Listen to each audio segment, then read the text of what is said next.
Hydrogen and solar energy may fuel our future trains. But what if it turned out that the most powerful alternative fuel of all might be the one right beneath our feet? The gravity train is fantastic. It's stupendous. It could solve all our transportation problems. That's right, the gravity train. It's an idea that's been around for centuries. And if it can be achieved, someday you'll be able to travel to any place on Earth in just 42 minutes.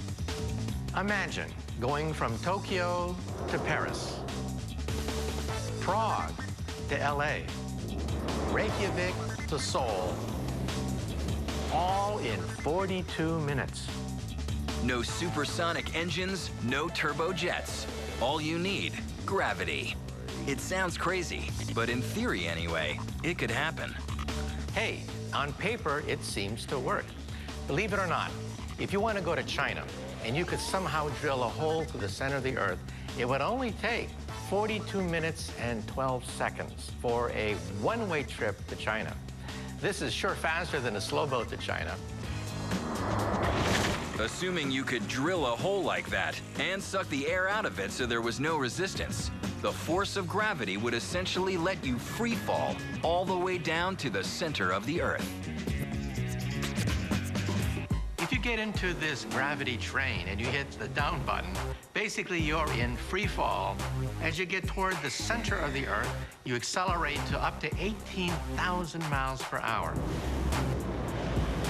And then, once you pass through the Earth's core, you'd start to gradually slow down, with gravity acting as a natural braking system as you glide to your destination. The path is symmetric. As you accelerate, going to the center of the Earth, then you decelerate on the other side of the Earth. Total travel time, 42 minutes and 12 seconds. Sounds pretty good, right? So why aren't we building one? There are two basic hurdles to building the gravity train. First is you have to build a frictionless tube, and you have to evacuate all the air. You don't want to ride on a cushion of air, because then you can only go about 120 miles per hour, and you want to go up to 18,000 miles per hour. But the second problem is perhaps the greatest, and that is as you drill toward the center of the Earth, it gets enormously hot. In fact, at the center of the Earth, it's about 10,000 degrees Fahrenheit. So you would have to have enormous construction materials to keep the elevator tube from melting, from being crushed by the enormous pressures down there. This is an engineering problem that we have simply not been able to solve. So you might not be crossing the planet by gravity train anytime soon. But it turns out you wouldn't have to go through the center of the world to enjoy the benefits of gravity.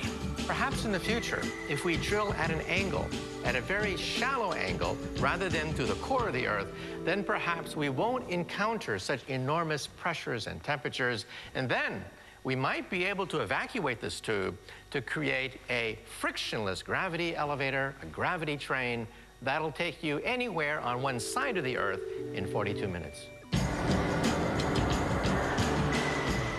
A shallower angle would mean you'd get less direct tug from gravity. But then again, your total travel distance would be less. The physics are such that no matter what angle you took, your travel time would be exactly the same.